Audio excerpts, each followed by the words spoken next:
આ અમારા ટાઉનનું ડાઉનટાઉન છે, એટલે આપણે પોળ કહીએ એ ટાઈપનું. અહીંયા જો બાજુમાં મોટું ચર્ચ છે. ચર્ચ જ્યાં ને ત્યાં અહીંયા હોય છે. બાજુમાં અહીંયા તમે જો 4-વે ટ્રાફિક છે અને માણસો બહુ જ ડિસિપ્લિનથી જાય છે. તમે જોઈ શકશો ઘણી બધી જગ્યાએ અમેરિકન ફ્લેગ લટકાવેલા હોય છે. અને આ છે કોર્ટ હાઉસ, અમારા ટાઉનનું કોર્ટ હાઉસ છે. અમે અહીંયા 1-2 વખત વિઝિટ કરેલી છે. કંઈ કામ હોય અથવા તો અમને જ્યુરી ડ્યુટીમાં બોલાવ્યા હોય ત્યારે અમે આવેલા છીએ. અંદર ખૂબ વિશાળ છે, ખૂબ જ મોટું છે.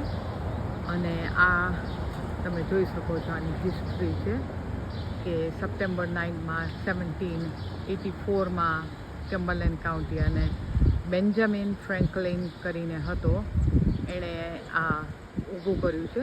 એના પરથી જ અમારા ગામનું નામ છે. એની લાસ્ટ નેમ એટલે કે સરનેમ ચેમ્બર્સ હતી, એના પરથી આનું નામ ચેમ્બર્સબર્ગ પડ્યું છે. અને આ ટાઉનની વસ્તી એટલે ગામમાં અમે બરો કહેવાય એને અહીંયા, એ બરોની 22,000ની વસ્તી છે. ટોટલ વસ્તી આજુબાજુમાં સબર્બની થઈને 52,000 જેટલી છે. એટલે આમ નાનકડું ટાઉન છે પણ તમને અહીંયા બધું મળી રહે. આ બધું હજુ કોર્ટ હાઉસ જ છે, દેખાય છે એ રીતે બધું જ કોર્ટ હાઉસ છે. અહીંયા જો આ છોકરાઓ સવારે દોડવાનું કામ કરતા હોય છે, એકદમ એક્ટિવ હોય છે અને પોતાની હેલ્થ માટે ઘણા બધા ખૂબ સજાગ હોય છે અને કેટલાક સાવ રખડી પડતા હોય એવું પણ હોય.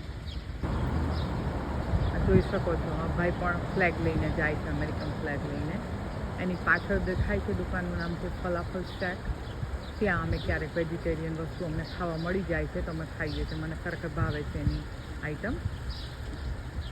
બીજું અહીંયા આગળ ઘણા બધા નાના નાના સ્ટોરો છે. અહીંયા બધા એને મામ એન્ડ પાપ સ્ટોર કહે છે. અને આજે શનિવાર છે, 20મી જૂન છે, એટલે રજા જેવું છે એટલે તો ટ્રાફિક નથી, નહીં તો પણ કોઈ ડિસિપ્લિન ટ્રાફિક હોય છે પ્રમાણનો. કોફી શોપો ઘણી જોવા મળે, એટલે કોફીના માણસો શોખીન હોય છે, આપણે જેમ ચા પીવા જાય એમ. અને ખૂબ જ જીવંત શહેર છે અહીંયા આગળ. જો અહીંયા જો આ ડેનિમ કોફી છે, એના પછી આગળ આવે છે આવાકાડો કાફે. આ પણ છે કોફી. અને અહીંયા ડોનટ મળે છે. પિંક કલરનો દરવાજો છે ત્યાં. આની ઉપર એક વખત અમે શરૂઆતમાં નવા આવ્યા ત્યારે મકાનો થોડા સસ્તા હતા તો ભાડે લેવા માટે જોવા આવ્યા હતા. પછી અહીંયા ના રહ્યા, પણ મકાનો ઠીક હતા, 2-2 બેડરૂમના હતા, પણ બધે અંધારપટ લાગે છે. તમે પાર્ક કરવામાં પાછળ જગ્યામાં અને વિન્ટરમાં તકલીફ પડે, એટલે પછી અમે અહીંયા પસંદ ન કર્યું. સાઈડ પાર્કિંગના મીટર છે, એમાં 1 ક્વાર્ટર એટલે કે અહીંના 25 સેન્ટ નાખો તો કેટલો સમય ચાલે એ તમને એ વખતે બતાવી દે. અને એમાંથી તમે નક્કી કરો કે તમારે કેટલું આપવું છે અને આજુબાજુમાં કેટલું ફરવું છે.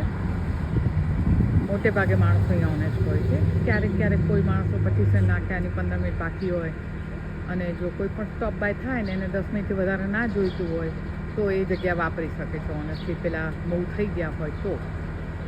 આ જુઓ આવાકાડો કાફે છે બીજું અહીંયા આગળ. મેં કહ્યું એ મુજબ અહીંયા કોફીની દુકાનો ઘણી બધી હોય છે, આપણે જેમ ચાનું હોય છે એવી રીતે. અહીંયા મારી સૌથી પહેલી નોકરી હતી, અત્યારે તો આ બધું બંધ થઈ ગયું છે. પણ એક વિયેટનામી લેડી અહીંયા આગળ રિપેરનું કામ કરતી હતી, એટલે કપડાનું રિપેરિંગ, અને સારા એવા પૈસા કમાતી હતી. ભાગ્યે જ ઇંગ્લિશ આવડતું હતું પણ તો પણ ચાલતું હતું. બ્યુટી સલૂન છે. આ ડાઉનટાઉનની બ્યુટી સલૂનમાં તમે ભાવ જોઈ શકો છો કેવા હોય છે. એટલે પણ તોય પણ અહીંયા માણસો વાપરે છે. તમે જો એની પ્રોડક્ટ છે બધી અહીંયા આગળ બહારથી દેખાય છે. આ જો આવાકાડો કાફીમાં શું મળે છે. કોફી ઉપરાંત આટલી બીજી વસ્તુ મળે છે. દર શનિવારે અહીંયા ફાર્મર્સ માર્કેટ ભરાય છે, સમરમાં જ ખાલી, અને સવારના 8થી 12 સુધી. એમાં આજુબાજુના ફાર્મર્સ, ખાસ કરીને અમારા સિટીના ફાર્મર્સ પોતાની પ્રોડ્યુસ વેચે છે. અને વધારે બ્રેડ એમાંથી સાવરડો બ્રેડ મને બહુ જ પ્રિય છે. આ દૂરથી જો ફાર્મર્સ માર્કેટ, એમાં વેજીટેબલ્સ ને બધું ખૂબ ઓર્ગેનિક ને સરસ હોય છે. ઘણું બધું મોંઘું હોય પણ તોય પણ માણસો એન્જોય કરે છે. અહીંયા ન માનો એટલા માણસો તમે અહીંયા વિગન જોવા મળે છે જે પોતે દૂધ દહીંની આ વસ્તુઓ પણ નથી ખાતા. એ લોકો ગમે તે પૈસા આપીને પણ ઓર્ગેનિક ખાવાનું ખરીદે છે અહીંયાથી. અને બ્રેડ મળતી હોય છે, બિસ્કિટ. ઓફકોર્સ આ કન્ટ્રીમાં ચિકન તો વેચાતું જ હોય છે, એટલે એ પણ ખાસ એવો બિઝનેસ છે અહીંયા આગળ. આ જો એનું પ્રોડ્યુસ સ્ટેન્ડ છે ફાર્મર્સ માર્કેટમાં, અને આ લોકો બહુ જ ઉગાડવામાં માને છે અને ડેરી પ્રોડક્ટ પણ એમની ઘણી હોય છે. અહીંથી મેં બીટ લીધા $4 કોલીફ્લાવર. પટેટોની મને જરૂર નથી, અમે બહુ ખાતા નથી, પણ તમે જોઈ શકો છો હની બહુ સરસ મળે છે અને એગ્સ મળતા હોય છે. જો અહીંયા પરાઠા અને એગ મળે છે. આ પહેલી વાર જોયું મેં. નાની છોકરી વેચવા માટે ઉભી રહી. નાના છોકરા પણ અહીંયા બહુ જવાબદાર હોય છે. એગ જોડે હોય એટલે હું તો કંઈ ખાવાની નથી, પણ આ તમને એક્ઝામ્પલ આપ્યું કે હવે થોડું આગળ વધતું જાય છે ઇન્ડિયન ફૂડ તરફ. અહીંયા જો માણસો ખાલી નાના પણ નહીં, મોટા માણસો પણ ફેસ પેઇન્ટ કરાવે છે અને ખૂબ એન્જોય કરે છે.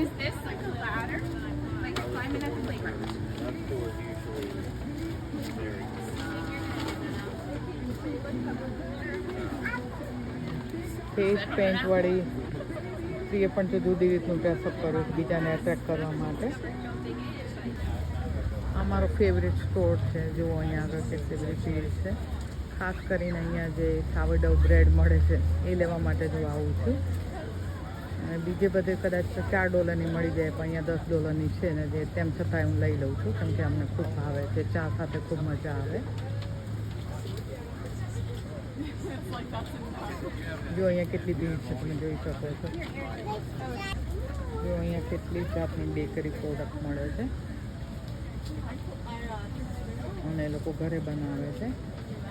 આ લોકોને આમિષ લોકો કહેવાય છે. એ બહુ જ જુદી રીતના માણસો હોય છે. અહીંયા એ લોકોની ભાષા જુદી હોય છે, પણ ઇંગ્લિશ બહુ સારું બોલી શકે છે કેમ કે અહીંયા રહેતા હોય છે. આ જો મારી સાવરડો બ્રેડ છે. આ બ્રેડ મારી બહુ પસંદગીની વસ્તુ છે. ગાર્લિકની પણ હોય છે, પછી મલ્ટીગ્રેન સાવરડો હોય છે. એના પેકેટ છે એટલે લાંબી હોય એ ટાઈપની, જસ્ટ લાઈક કે બટાકાની કાતરી જાળીવાળી બનાવો અને જાળી વિનાની બનાવો એ રીતની. શિયા બાટા બ્રેડ છે. આ પણ બીજા નંબરની ફેવરેટ છે મારી. દરેક વસ્તુના ભાવ વધારે હોય છે પણ વસ્તુ ખૂબ સારી હોય છે. આ વેજીટેબલ્સ છે બધી અને પ્રોડ્યુસ કે છે આ લોકો, ખૂબ સારી મળતી હોય.